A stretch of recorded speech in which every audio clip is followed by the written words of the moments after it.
فبأي آلاء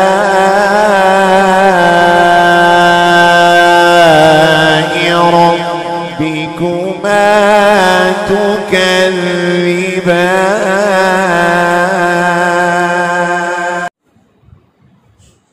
بسم اللہ الرحمن۔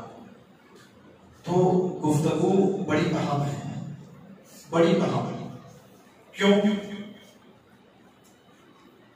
کسی چیز کے سچ اور جھوٹ ہونے کا معیار، یعنی کب ہم یہ کہہ سکتے ہیں کہ یہ سچ ہے، یہ جھوٹ ہے، کس کو ہم حق اور کس کو باطل، کسی کو اچھائی اور کسی کو برائی، یہ جو معیار، وہ کون سا ترازو ہے جس کی بنیاد پر کائنات کی کسی بھی چیز کو ہم کہہ سکتے ہیں یہ اچھی، یہ بری؟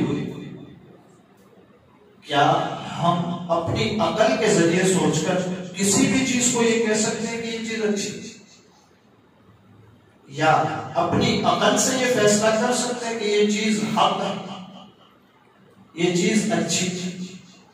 تو وہ کون سی چیز ہے جو سچ اور جھوٹ کا معیار مقرر کرتی ہے، یعنی ترازو بنتی ہے جس پہ تولا جاتا ہے، ہاں یہ سچ ہے اور یہ جھوٹ ہے؟ تو انسان کی عقل کے ذریعے فیصلہ ہو تو بسا اوقات یعنی فی الفور، ابھی کیا کہ کبھی کبھی وہ صحیح فیصلے لے لیتی، تو عقل نے جو فیصلہ لیا وہ بسا اوقات کارگر ہو جاتا ہے، بسا اوقات یعنی 100 میں سے 1 سے 2%، کہ کیا انسان ایسے ہی کہہ دے کہ یہ ٹھیک ہے یہ غلط ہے، یہ صحیح ہے یہ غلط ہے؟ تو صحیح اور غلط کہنے کا معیار اور ترازو کیا ہے؟ کوئی ایسی چیز ہوگی جس کو دلیل بنا کر کے یہ کہا جائے ہاں یہ اب صحیح ہے، ہاں اب یہ غلط ہے، وہ کون سی چیز ہے؟ عقل ہے انسان کی جس کے ذریعے فیصلہ کیا جائے کہ یہ سچ ہے یہ غلط ہے۔ تو ہم نے دیکھا کہ عقل کے ذریعے فیصلے ہوں تو ایسا ہوتا ہے کہ وہ کبھی کبھی کامیاب ہوتی ہے، اور پھر عقل جب فیصلہ کر لے تو جو کنٹینیو پریزنٹ ہے اس میں کامیاب، لیکن فیوچر ہے اس میں کامیاب نہیں بھی ہو سکتے۔ آپ نے کچھ قانون بنا دیے، کیا قانون بنائے کہ بھئی ہم فلاں سے فلاں وقت کے اندر تعلیم دیں گے، اچانک سے لاک ڈاؤن آ گیا، آپ نے کامیابی کا قانون بنایا تھا لیکن اب وہ کامیابی کا قانون رہا نہیں۔ تو انسان کی عقل نے سچ اور جھوٹ، حق اور باطل، کھرے اور کھوٹے کی جو پرکھ رکھی عقل کے ذریعے، تو یہ تو ہر لمحہ دھوکہ کھا جاتی ہے۔ تو پھر اب وہ کون سی چیز ہونی چاہیے جسے ترازو بنایا جائے اور یہ کہا جائے کہ ہاں اس نے جو قانون متعین کیا ہے اگر وہ ہو تو پھر ہر حق حق ہے اور باطل باطل؟ سبحان اللہ۔ اب وہ کون سا معیار ہوگا؟ تو عقل کے بارے میں تھوڑا سا اور سماعت کرتے ہیں کیا؟ اور عقل ایک کمیونٹی کے بارے میں، ایک جماعت کے بارے میں، ایک ملک کی فلاح اور ایک ملک کی کامیابی کے بارے میں سوچتی۔ کیا کبھی ایسا ہوا ہے کہ ہندوستان میں رہنے والے عقل مند نے امریکہ میں رہنے والے آدمی کے لیے ایسا قانون بنایا ہو کہ بھئی آپ وہاں کامیاب ہو جاؤ؟ یہ یہاں کا آدمی یہاں کی کامیابی کی بات کرے گا؟ تو انسان اپنی عقل سے جب قانون بنائے، حق کا، غلط کا، صحیح کا، کھرے اور کھوٹے کا معیار قائم کرے، تو یہ ایسا ہوتا ہے کہ یہ اپنے لیے ہوتا ہے، پوری انسانیت کے لیے نہیں ہوتا۔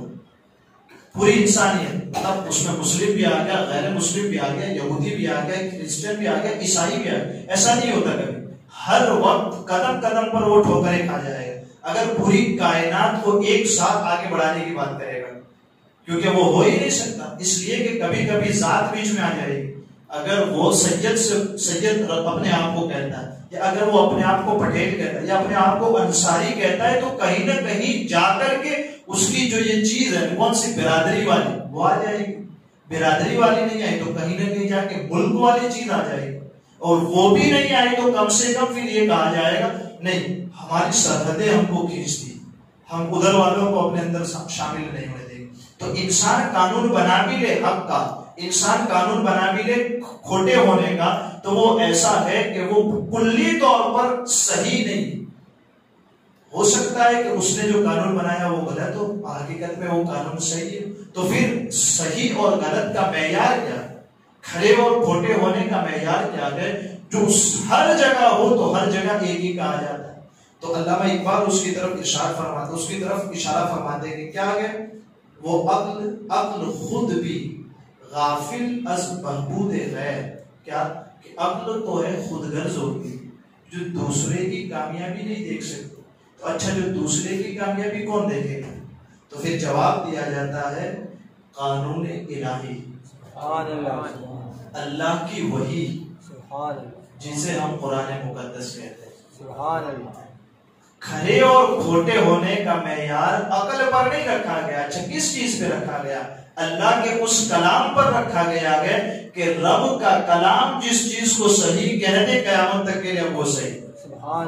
رب کا کلام جسے غلط کہہ دے وہ قیامت تک کے لیے غلط. رب کا کلام جسے حق کہہ دے وہ قیامت تک کے لیے حق. اس لیے کہ جو کائنات کا رب ہے وہ بندوں کے اندر جو خوبیاں ہیں اسے بھی جانتا ہے، اور مخلوق کا رب بندوں کے اندر جو کمزوریاں ہیں وہ بھی جانتا ہے. تو جو خوبیاں بھی جانتا ہو اور کمزوریاں بھی جانتا ہو، جب وہ رب قانون بنائے تو پھر اس میں ایسا نہیں ہوتا کہ اس کا بنایا ہوا قانون غلط ہو جائے. تو 1400 سال پہلے وہ قانون حق تھا، 1400 سال بعد بھی وہ قانون حق ہے، اور آنے والے قیامت تک کے زمانے کے لیے بھی اس کا بنایا ہوا قانون حق رہے گا. اور دوسرا یہ ایک بات ہے. دوسری بات کیا کہ انسان کبھی کبھی ذات پہ آ جاتا ہے، انسان کبھی کبھی برادری پہ آ جاتا ہے، انسان کبھی کبھی ملک پہ آتا ہے، لیکن خدا کے تو سارے بندے اس کے لیے ایک جیسے. تو رب جب بھی قانون بنائے گا پوری انسانیت کے لیے قانون، رب جب بھی قانون بنائے گا پوری مخلوق کے لیے قانون بنائے گا، رب جب بھی قانون بنائے گا اپنے تمام بندوں کے لیے ایک جیسا قانون بنائے گا. تو کسی کو صحیح کہنے کا، کسی کو غلط کہنے کا معیار ہماری عقل نہیں، اللہ کا قرآن. ہماری عقل نہیں، رب کی وحی. اس لیے بار بار کہتے کیا یہ قرآن ہے، اس کو سیکھیں، کیونکہ یہی ہے جو سچ اور جھوٹ کی پرکھ دیتا ہے. یہی قرآن حق اور باطل کے درمیان جدائی کیسے کرنی ہے اس کی پرکھ دیتا ہے. وہ ترازو بنتا ہے کہ اسے سچ کہو اور اسے جھوٹ کہو. اس لیے اس قرآن کی تعلیم سب سے زیادہ ضروری ہے. تو ہم جو قرآن کا سیشن چلا رہے ہیں اس پر بھی توجہ دیں اور مسلسل اسے سننے کی کوشش کریں. نہ سن سکے تو یوٹیوب پر کم سے کم سننے کی کوشش کریں. اللہ تعالیٰ مجھے آپ کو کہنے سننے سے زیادہ علم و عمل کی توفیق عطا فرمائے. قرآن مقدس کو سیکھنے، اس کے لوازمات کو یاد رکھنے، اس پر عمل کرنے، دوسروں تک پہنچانے کی بھی اللہ تعالیٰ ہمیں توفیق عطا فرمائے. ہمارے کہنے میں سننے میں عملاً سہون کوئی خطا ہوئی ہو اللہ عز و جل اس سے معاف فرمائے. وصلی اللہ تعالیٰ علی خیر خلقہ محمد وعلی آلہ وصحبہ.